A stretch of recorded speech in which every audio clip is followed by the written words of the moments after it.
बिस्मिल्लाहिर्रहमानिर्रहीम। बच्चों, आप बहुत खुशकिस्मत बच्चों हो।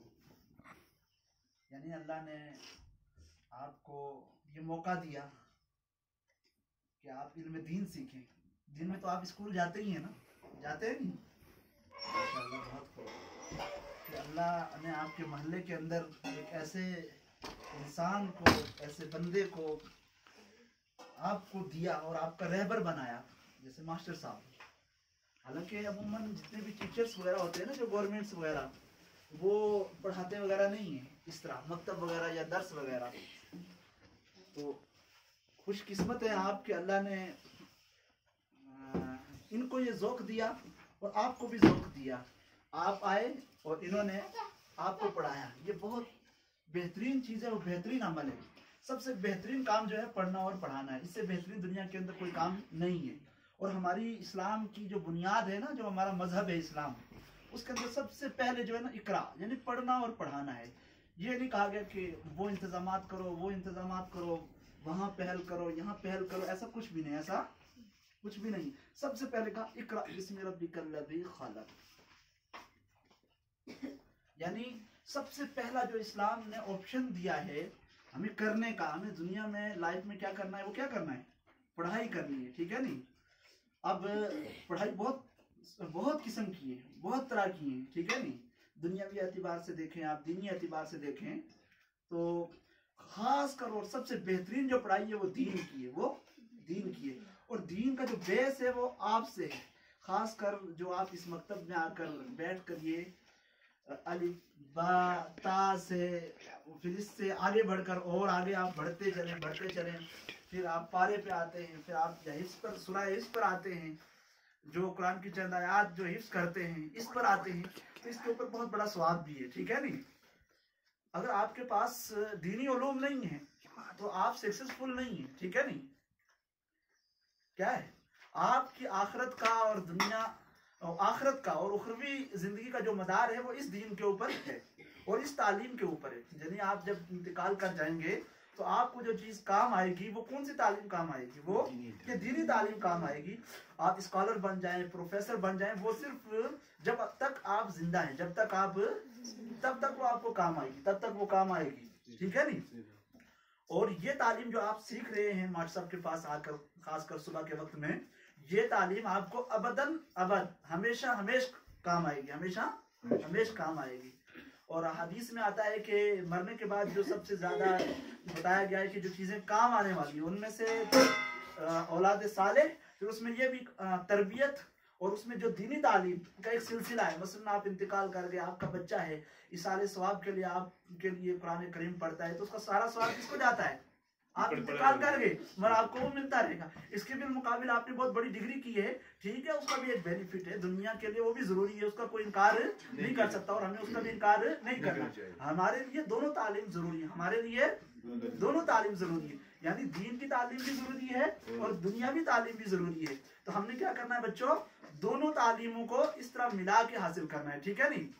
वक्त वक्त पर। अब ये वक्त आपका दीनी तालीम हासिल करने का है, तो इसमें बिल्कुल यकसुई के साथ दिल और दिमाग को हाजिर रखकर अपने मकतब में आए और यहाँ पर क्या करें, आप दीनी तालीम हासिल करें, इंशाल्लाह आपको फायदा होगा। ठीक है नहीं? कम वक्त में आप बहुत कुछ हासिल कर सकेंगे, करेंगे ना इंशाल्लाह। और जो आपके स्कूल का टाइम है उसकी भी आपकी पाबंदी करनी है। ठीक है ना बच्चों? सिर्फ जो आपकी ये बचपने की जो उम्र है इसमें आप जो मजबूती से जो चीजें हासिल कर लेंगे तो वो पूरी जिंदगी आपको फायदा देंगी। अगर इसमें आप कोताहियां करेंगे, मसलन आप 10 क्लास से पहले ग्रामर सीखने में और चीजें सीखने में कोताही करेंगे, मैथ सीखने में कोताही करेंगे, तो वो कोताही आपको जो है ना पूरी जिंदगी तंग करेगी और पूरी जिंदगी आप परेशान रहेंगे। जो बच्चे अच्छे तरीके से ग्रामर नहीं सीखते तो उनसे पूछो कितने बड़े भी हो जाएं तब भी वो क्या है, परेशान रहते हैं। तो वो अफसोस करते हैं कि जो हमारी वो लाइफ थी उसमें अगर हम मेहनत करते तो हम किसी नतीजे पर पहुंचते। इसी तरह इस मकतब के अंदर आप जो तलफ़ुज़ अलिफ बा ता सा, ये तलफ़ुज़ आप दुरुस्त करेंगे और उस्ताद मोहतरम से जो मास्टर साहब हैं, या आपको जिस अंदाज से, जिस तरतीब से सिखाएंगे, आप उस अंदाज और तरतीब से सीखेंगे तो आपको पूरी लाइफ परेशानी नहीं होगी। अगर आप अभी फिल वक्त कोताही करेंगे, कभी आएंगे कभी नहीं आएंगे, आपने एक बात ये जरूर याद रखनी है कि पाबंदी के साथ आना है। जब तक पढ़ना है तो क्या है, पाबंदी समझते हैं ना, डेली आना है रूटीन के साथ। ये नहीं कि 6 दिन छुट्टी तो 1 दिन आ रहे हैं, बिल्कुल ऐसा बिल्कुल नहीं करना, ठीक है ना बच्चों। तो आपने क्या करना है, पाबंदी से आना है। और जिस तरह आप मकतब में पाबंदी से आ रहे हैं, इसी तरह स्कूल में भी पाबंदी से जाना है, ठीक है ना बच्चों। जाओगे ना इंशाल्लाह। तो इस वक्त जो हम बैठे हुए हैं, जो हमारा मौजू है वो आपके रिलेटिव मकतब के ताल्लुक से बातें करना है, ठीक है नहीं। आप जब आप यहाँ से पढ़ के गए तो घर पर भी आधा घंटा 1 घंटा जरूर दें मकतब के काम को, ठीक है नहीं। इंशाल्लाह हम मशवरा करेंगे हमारे साहब से, इस अरबी के साथ उर्दू को भी आप पढ़ें इंशाल्लाह। आपके लिए हम निसाब तरतीब देंगे इंशाल्लाह, ठीक है ना बच्चों।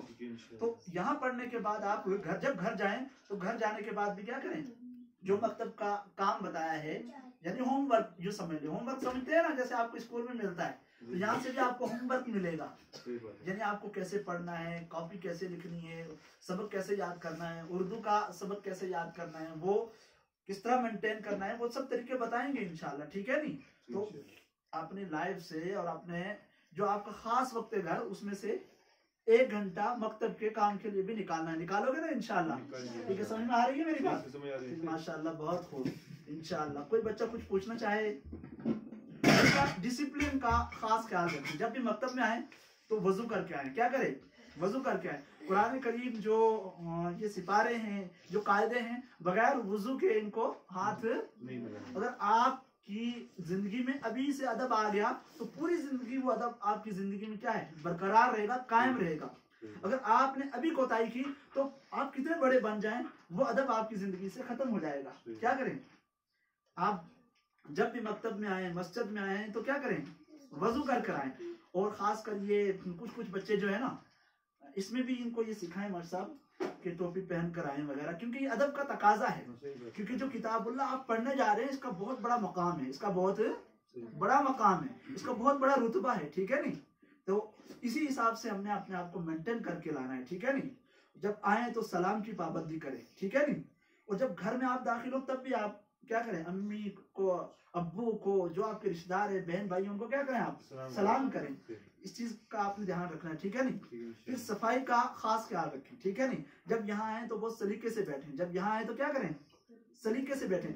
मालूम हो कि बहुत संजीदा बच्चा है और सलीकामंद बच्चा और कुछ सीख रहा है। ये ना हो कि जैसे 2 साल पहले था तो अब भी वैसा ही है, यानी कुछ तरबियत का असर होना चाहिए।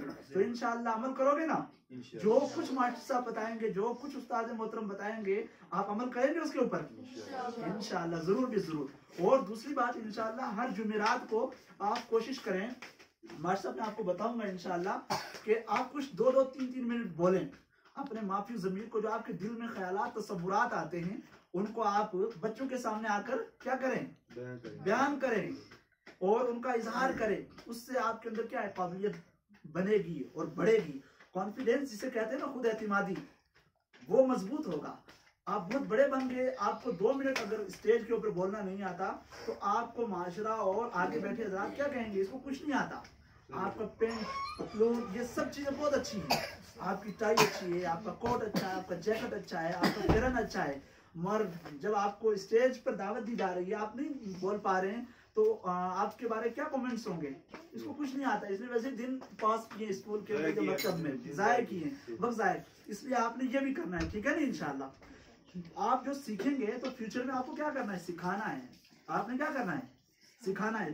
सिखाने के लिए क्या है, बोलना जरूरी है। बोलना, तो बोलना कैसे आएगा, जब आप हफ्ते में 1 दिन ऐसा निकालेंगे जिसमें आप सिर्फ बोलना सीखें। क्या है, बोलना करेंगे ना इंशाल्लाह करेंगे। वो किसी भी सूरत में हो, आप छोटी छोटी नज़में हैं, छोटे छोटे तराने हैं, कुछ असबाक हैं, कुछ इस्लामिक कहानियां हैं, ये चीजें आप याद करके आएंगे, फिर उनको रिपीट करेंगे यहाँ पर स्टेज पर आकर, तो आपके लिए बहुत मुफीद होंगे, ठीक है नहीं इंशाअल्लाह। और आप जहाँ स्कूल में पढ़ते हैं ना, वहाँ पर भी कोशिश करें, ठीक है नहीं, कि कोई एक दिन मुतय्यन कर लें कोई, तो वहाँ पर आप बच्चों के सामने बोलें। यूँ समझें कि आप लेक्चर दे रहे हैं, यानी आप बच्चे हैं फिर भी लेक्चर दे रहे हैं। वो आपको अंदाज, वो तरतीब, वो सब चीजें अभी से हासिल होना शुरू हो जाएंगी। ये बात बहुत जरूरी है, ठीक है नहीं। ऐसा करेंगे अगर आप, तो आपको बहुत फायदा होगा, आपको बहुत, यानी जो आप ट्रांसफर कर रहे हैं अपनी मालूमात को, अपने इल्म को, और जो कुछ आपने सीखा है, उसके लिए ये चीज बहुत मुफीद है। आपके पास बहुत कुछ है, बहुत मालूमात है, बहुत कुछ पढ़ लिया आपने, बहुत बड़ी बेहतरीन स्टडी कर ली है, और आपको बोलना नहीं आता, तो उसका कोई बेनिफिट नहीं है। वो सिर्फ आपकी जात तक है, आपकी जात को फायदा होगा। आप अपनी कौम को, अपने मुस्तकबल को, जो आपके साथ रिलेटेड लोग जुड़े हुए हैं, उनको आप फायदा नहीं दे सकते अगर आपको बोलना नहीं आता। इसलिए बोलना भी सीखना है, ठीक है नहीं इंशाल्लाह। तो वो इंशाल्लाह इसी मकतब से सारी तैयारी होगी आपकी, ठीक है ना इंशाल्लाह।